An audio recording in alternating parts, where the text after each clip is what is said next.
So there's no Between the Pages today. It will be back next week, but I didn't want you guys to have nothing on Friday. So I've decided to do a New York Comic-Con commentary video talking about the big announcements from DC and Marvel from last weekend.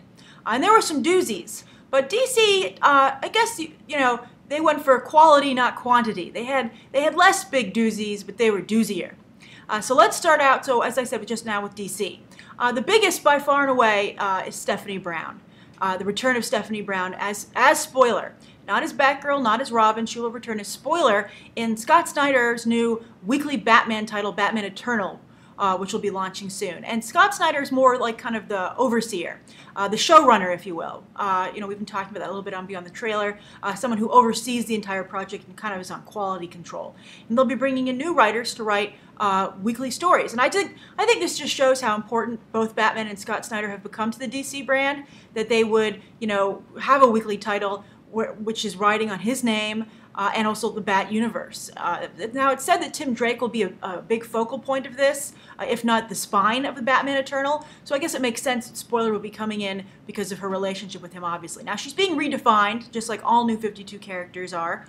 But they said, Scott Snyder said that she would be still Cluemaster's daughter, but she's been modernized. She's been updated. So I mean, I think with the name Spoiler, my guess would maybe be that she's like almost like a new Oracle kind of character, and I guess they do need an Oracle character now that I think about it, so that would make sense. Because Spoiler, you know, you think kind of like the internet, it's an internet term, and you know, her father's Cluemaster, so she's probably really into figuring things out. We'll see. That's my educated guess. I will say, though, on a side note, I'm kind of actually annoyed, though, that the New 52 keeps reinventing these characters' origins, because they had great origins.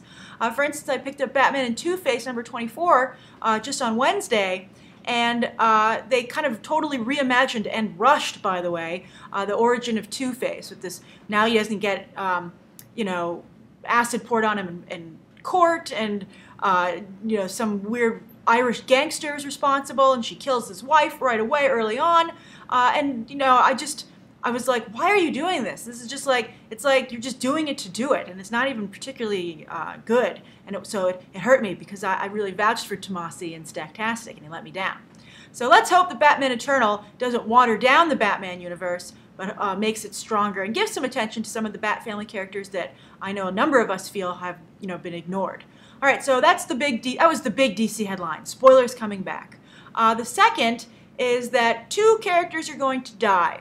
Nightwing and Superboy. Now, of course, a lot of people were saying, well, why did you tell us?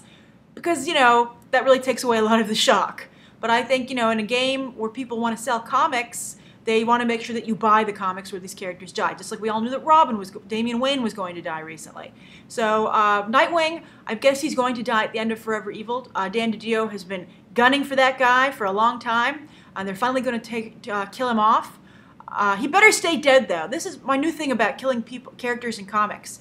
They better stay dead. There's a rumor that Damian Wayne is coming back next summer. I don't know what's more upsetting to me, that they killed him or that they're going to just, you know, bring him back probably as a clone, which I'm very angry about. I do not need some clone storylines, thank you very much. And I don't, you know, I just think all these characters are being dragged through the mud in the New 52.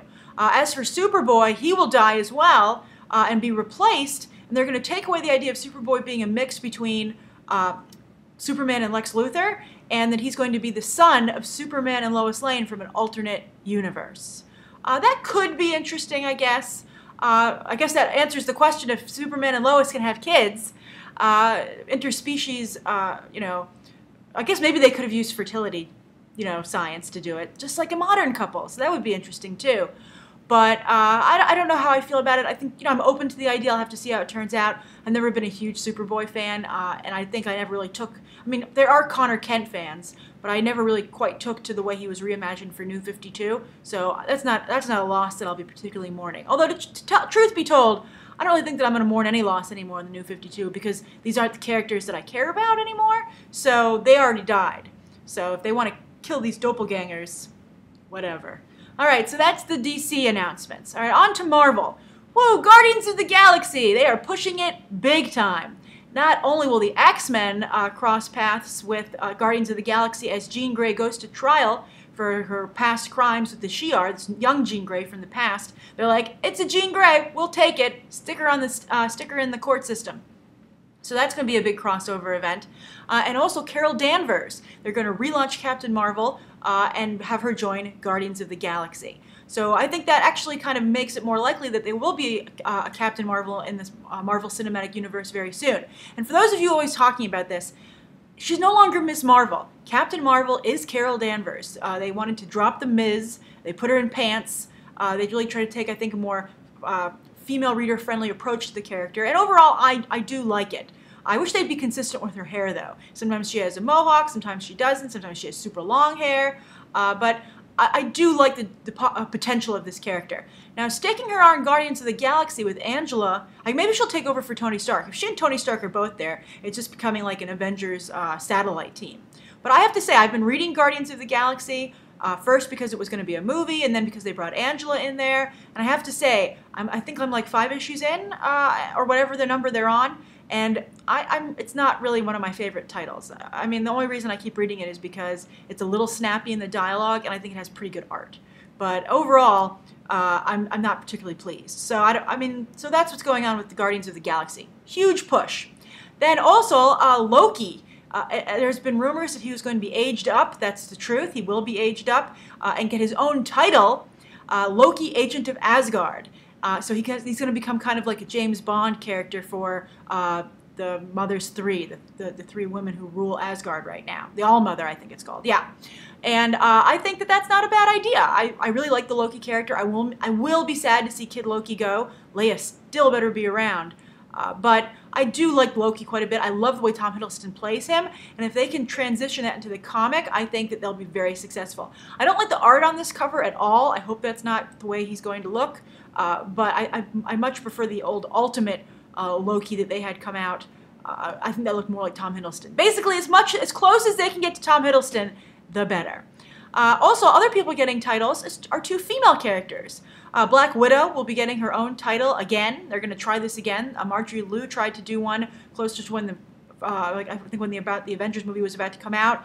It was canceled. It was really not a particularly good comic. This one, Phil Noto is doing the art, which makes me nervous because I feel that Phil Noto, with all due respect, is a great cover artist, but I feel that his storytelling art is a bit simple and doesn't really pull you in because of that.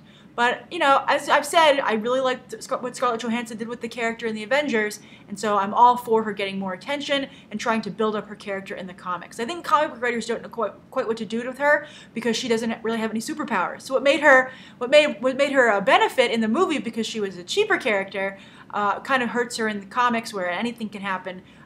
Everyone's on an equal playing field because it's just what the artist can draw. The other female character getting a title is Elektra. And I think that'll be interesting. Elektra has been really largely absent for a long time from the Marvel Universe. Obviously, she was one of the first. She was, I believe, the first Skrull to be discovered in Secret Invasion. That was a big turning point. They were like, "What happened to Elektra?" So I think it could be good. I think some of the writers they're bringing in on these titles, I don't have a tremendous amount of faith in. I think I talked about the quality of comic book writers on Tuesday, or with Stacktastic. And I think the new ones are not quite up to snuff. And I think what's my problem is with them is that you're really lacking strong visionaries. They can tell a story okay, and they get the job done. But I think they don't have a vision for where the story's going or what's supposed to make it stand out. And that's problematic for me. I think I much prefer writers like Grant Morrison. I do like Scott Snyder quite a bit. Peter Tomasi, I thought, did a really nice job capturing the relationship between Damian and Bruce. And I felt, for instance, in that arc, Tomasi knew he was writing something for the ages, you know, Bruce Wayne with his family again, and that was very important to him. So I just feel a lot of these new writers are just churning out scripts, and maybe they don't have the time or the support system that's given to them by the publishers to do more sophisticated work. But I'm talking even like a solid through line in the stories. Often when I'm reading comic books these days, I feel they kind of meander and stumble around, and I don't feel like I'm being guided. I guess that's what it is. I don't feel that the creative teams behind these books have a strong sense of where we're going, so it's hard for me to follow them. The other big announcement from Marvel is that the return of Nightcrawler. It's been teased a lot. He's apparently in some religious area with like robes, and I think those little bamfs at the Jean Grey school Wolverine has always around him are extension of Nightcrawler to some degree. I guess it's good for Nightcrawler to come back. I thought his death wasn't particularly, a major turning point. I mean, it was because he died and everyone was upset to lose him. But, I thought that, it wasn't particularly moving or touching when he died.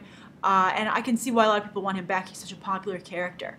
But as I said with the DC stuff, I'm getting super tired of these characters being killed because it doesn't mean anything. It's like, as everyone says, let's start the countdown clock for when they're coming back. I mean, I think they found a good loophole for Jean Grey, but I only really wanted Jean Grey to stick around. The thought that the other X-Men are sticking around kind of annoys me, and especially because you might have seen this cover.